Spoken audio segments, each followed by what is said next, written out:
So I want to give you an example of why it is so important to understand that relationship X is not a normal relationship, why it is so crucial and what difference it makes. So I'm going to give you an example from a real life shortly to illustrate that. When I say not a normal relationship, it's natural to have resistance to that, to have a pushback. It's like, what's normal? Who is there that can define normal? It's also very important to understand and get down to the bottom of that term and come to peace with it, really. But it's a separate subject, a lot longer than I can present in one video. So I'm going to leave you a link underneath to the playlist where we start the discussion of a normal relationship and how and why you should be looking at those dynamics, why it's important, what's in it for you, so on and so forth. But here, as I said, I want to focus on a practical, a real life example of a normal relationship versus not normal relationship in the context of a relationship X. So, when we think a relationship, what is the first thing that we're looking to get out of a relationship? And that first, most basic, most important dynamic emotion that we're looking for is closeness and connection, right? So if we are in a relationship, then what are we seeking? We are seeking closeness and connection. That's what relationships are all about, right?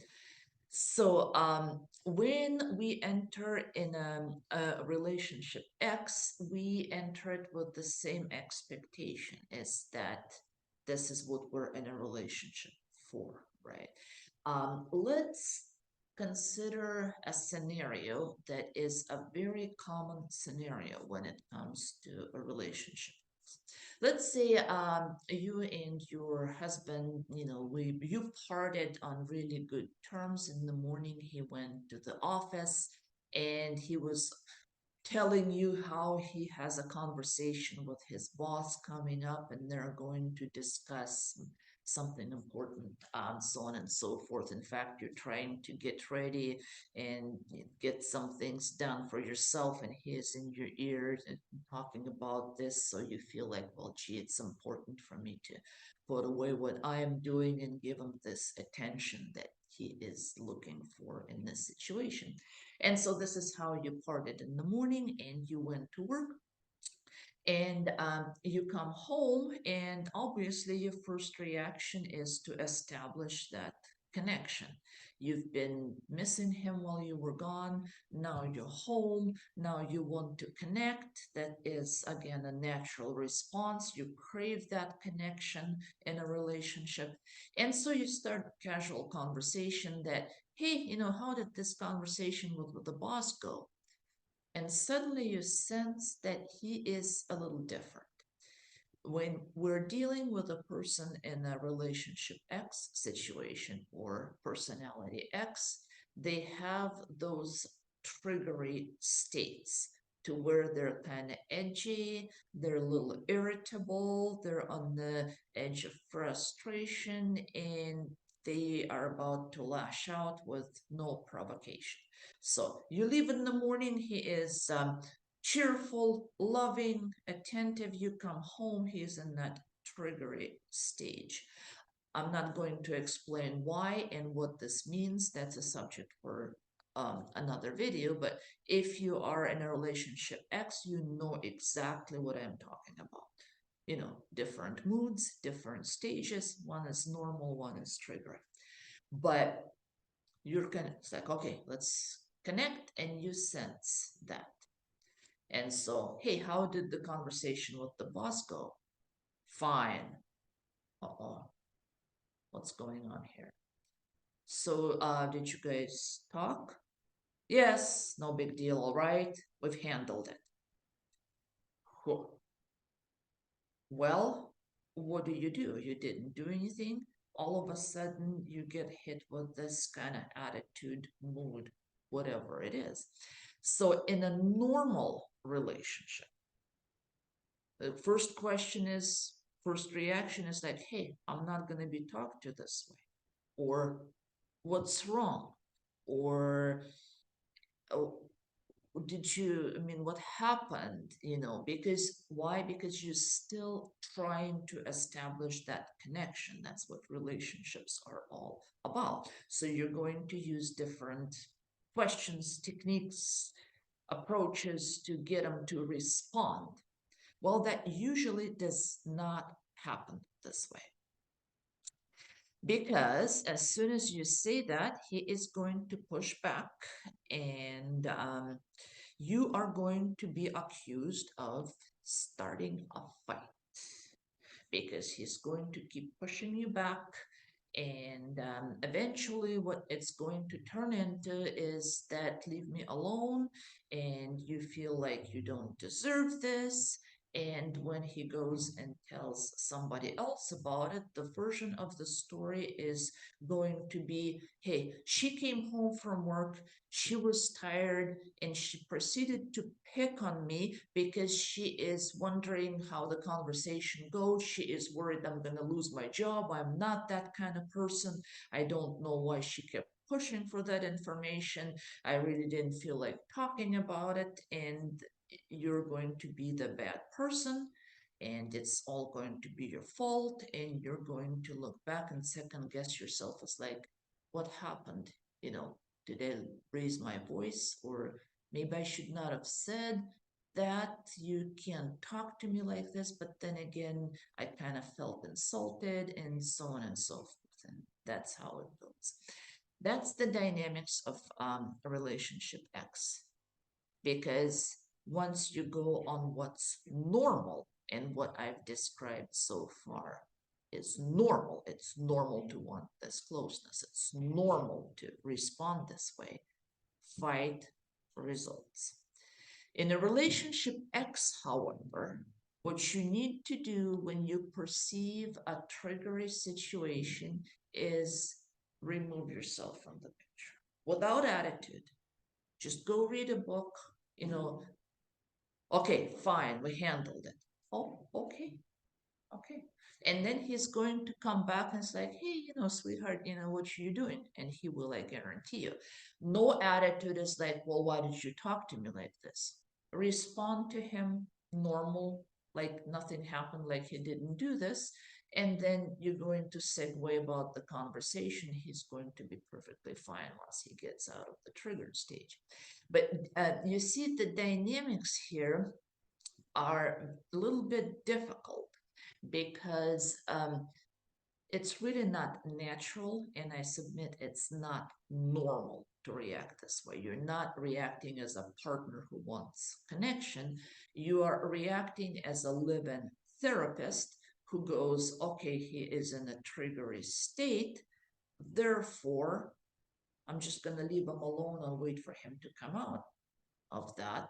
But what about me? I don't deserve to come home wanting a connection, be rejected, and then go, hey, okay, that's fine. Unfortunately, that is the case with a relationship X as it's actively going on, so on and so forth. In a relationship X situation, emotional closeness on demand, as they term it, hey, I want connection, I get connection, that's normal in a normal relationship, not in this one. It's not available. And that's what makes this relationship not normal. And you can't treat it as normal, because what happens if you push for closeness? This. The fight is going to be on. So if you don't want this, if you want this, and if you want a connection, eventually, you have to remember this. There's hope. There is hope that if you do the steps correctly and you turn this vampire from a personality X person to a person who can function alongside the normal criteria, these things will become things of the past. Or at least enough things of the past to where if it happens once a year, you're probably not going to care. Not an everyday thing, not an ongoing thing. That's what you're after. You can change the dynamics of the relationship from personality X, from relationship X relationship to a normal relationship. But you're not there yet. In this situation, you're not there yet. So, unfortunately, you need to remember that dating a vampire is a pain in the neck, unfortunately. Yeah, it hurts. You come home, you want closeness, he bites you in the neck, he sucks energy right out of you. Well, unfortunately, that's where you're at. That's all I can say. I sympathize, but you can't change the reality that that's where you're at. Your choices are to learn the dynamics, to accept the reality and say, it's not a normal relationship. I cannot treat it as a normal relationship. The only choices that I have is either leave it, decide to leave, or work with him until he's no longer a vampire, and then I will have my closeness. But this is the important part that many people have hard time understanding, and maybe not so much understanding but accepting. I want closeness. Why can't I get closeness? Why can't I push for closeness, which is my indwelling need and which is normal for everybody else? You can't. Pushing for closeness in this situation will result in a fight. You're not going to like the results, so just don't do it. Use what a lot of people feel is a manipulative tactic. Well, and by definition, it is, because you're not acting how you feel. You're acting how you should act in order to get the result that you want, which can be defined as a manipulative thing. You withdraw, you just kind of drop it, go back, let him alone.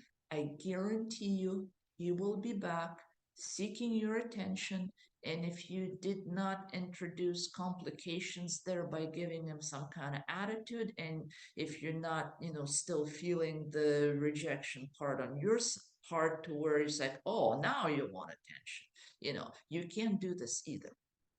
Again, it's a long story that I'm not going to go into how it's done and why it's done and what's going on and what results are going to result from it. Just let me tell you, it is going to be rewarding, I guarantee you. So if you have taken a decision to stay the course and slay that dragon, it's going to be worth it. But right now, remember, this is not a normal relationship. You cannot treat it as such. Thank you, guys.